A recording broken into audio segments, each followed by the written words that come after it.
Very welcome. स्वागत है आप सबका मेरे नॉलेज प्रोवाइडर के इस वीडियो में। और इस वीडियो में आज हम बात करने वाले हैं नासा के एक ऐसे मिशन के बारे में जो मिशन को लग जाएंगे लगभग 6 साल। ये नासा का कुछ ऐसा मिशन होने वाला है जिसमें 6 साल का समय लगने वाला है।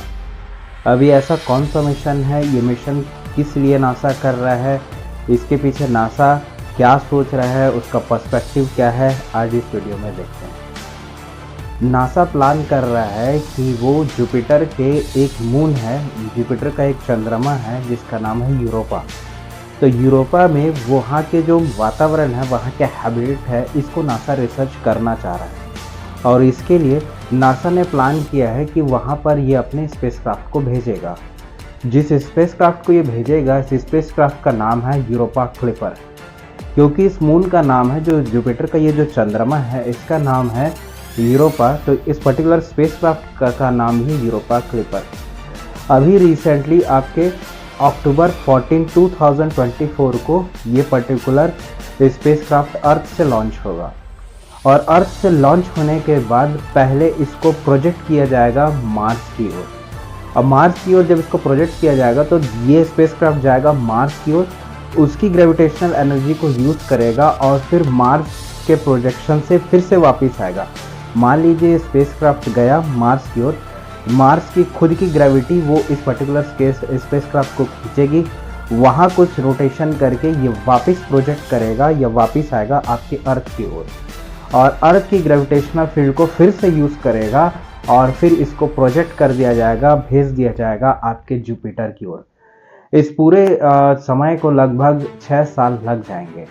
तो इसमें ये कब है, मार्स की ओर ये प्लान कर रहा है कि फरवरी 2025 तक ये आपके मार्स के ऑर्बिट में रोटेट करना लगेगा। फिर मार्स के ग्रेविटेशनल फोर्स का यूज़ करते हुए ये इसकी ट्राजेक्ट्री आ जाएगी वापस अर्थ की ओर, जो दिसंबर 2026 तक ये अर्थ तक वापस पहुंचेगा। फिर ये बूस्टअप करेगा आपके जुपिटर की ओर।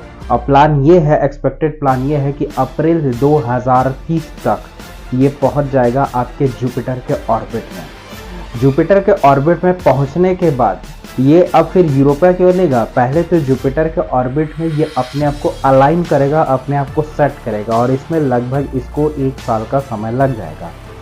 इसमें जुपिटर के जो इंटेंस रेडिएशन है जो वहाँ से निकलते हैं, उससे बचने के लिए इसको पर्टिकुलर अलाइन होना पड़ेगा, और इस अलाइन होने के लिए प्रॉपर इसको 1 साल का समय लग जाएगा। फिर ये वहाँ के जो जुपिटर का जो मून है, जैसे हमारे पृथ्वी का चंद्रमा है, वैसे जुपिटर का जो चंद्रमा है जिसे यूरोपा कहा जा रहा है, वहाँ स्टडी करेगा।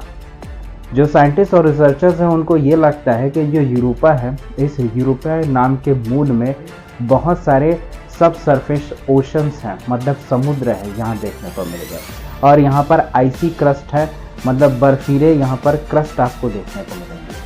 तो इन पे ये पर्टिकुलर स्पेसक्राफ्ट है वो रिसर्च करेगा, और रिसर्च करके साइंटिस्ट फिर एनालिसिस करेंगे कि यहाँ पर जीने लायक संभावना कितनी है, यहाँ पर कैसे एलिमेंट्स पाए जाते हैं, यहाँ का हैबिटेट कैसा है, यहाँ का वातावरण कैसा है, इन सब को ये डीप स्टडी करेंगे। तो इनका एक एनालिसिस है कि कुछ ऐसे मून्स हैं जो अभी भी जीने लायक इसमें संभावना है।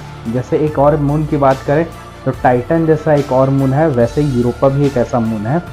इसमें प्रॉपर जो साइंटिस्ट और रिसर्चर्स हैं वो स्टडी करना चाहते हैं कि इसका माहौल कैसा है, और यहाँ के जो सब सरफेस में जो ओशन है, समुद्र है, वो यहाँ पर कैसे है, और इनकी प्रकृति कैसी है, यहाँ पर कैसे एलिमेंट्स हैं, कैसे मिनरल्स हैं, ये सबको ये एनालिसिस करना चाहते हैं। वो इसी स्पेसक्राफ्ट के थ्रू पॉसिबल हो पाएगा, जो आपको अभी मैं यहाँ बता रहा हूँ।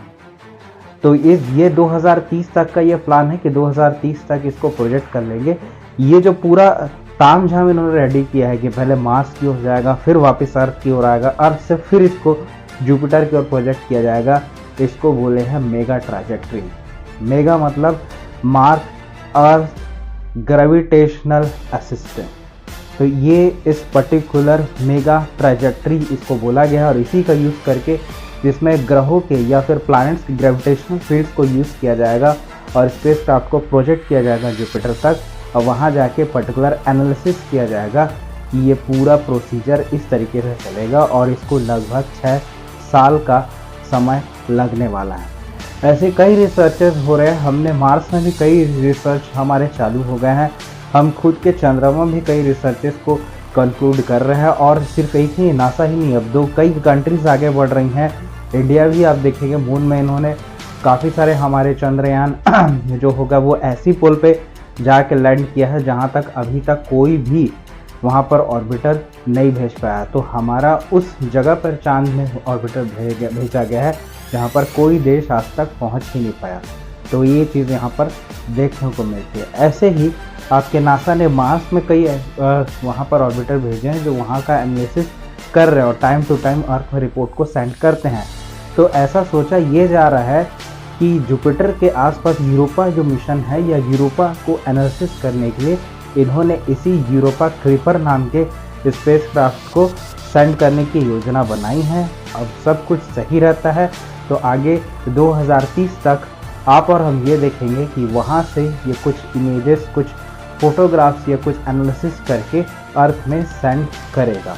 तो होप ये वीडियो आपको अच्छा लगा होगा। आप कमेंट करके बताइए वीडियो आपको कैसा लगा। मिलते हैं नेक्स्ट वीडियो में, तब तक के लिए बाय।